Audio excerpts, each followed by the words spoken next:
Hi! Welcome to this part of my review featuring the Goblin Slayer TRPG. If you haven't seen the other parts of my review, featuring this role-playing game based on the popular fantasy series, please check out the playlist in the description below. This time we are going to talk about purchasing equipment and possessions, and determining your profile. We are also going to wrap up the character creation process. Let's start with equipment and possessions. A character will always start with adventuring tools and 7 days worth of rations, both of which are already written on the character sheet or adventure sheet. A character will also possess 100 silver coins. They may start with even more coins depending on their origin. You can use this money to purchase weapons, armor, and other possessions.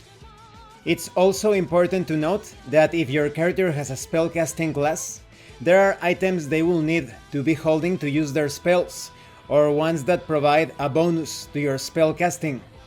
You have a table detailing these different materials. For example, a priest is going to need a holy symbol, and in the case of the shaman, you're going to need a shaman's bag. Depending on your skills, you're also going to need weapons, different tools and such. So this table is pretty handy to keep track of the things that you will need to purchase. Now, when it comes to recording possessions and calculating possession movement modifier, when your character purchases any item that is not a weapon or armor that you would equip, you write it in the possessions section of your character sheet.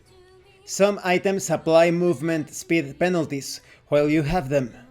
The total of all movement speed penalties from items in a character's possessions is called the possession movement modifier.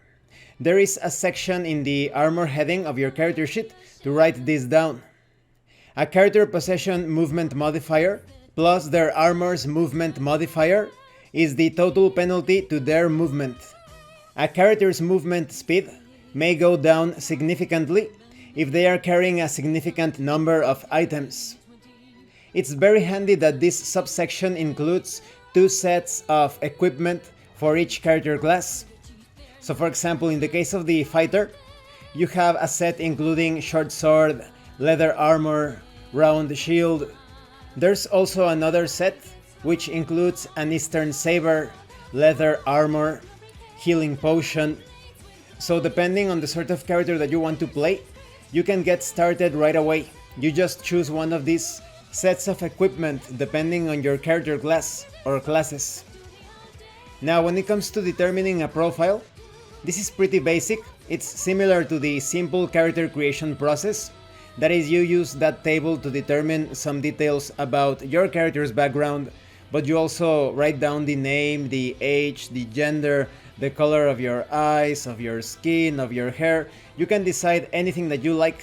So this is about finishing up your character's history and the character's appearance, background, etc.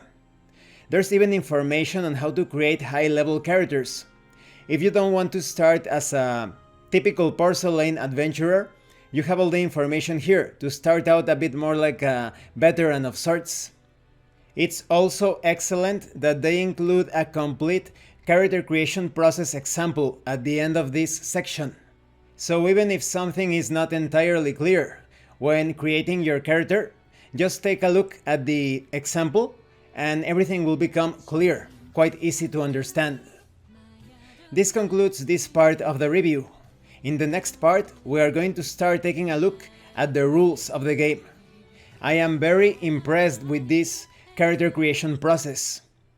When it comes to a mid-crunch, mid-complexity sort of RPG, because Goblin Slayer is a simple execution but complex inner mechanisms sort of tabletop RPG, this character creation process is superb.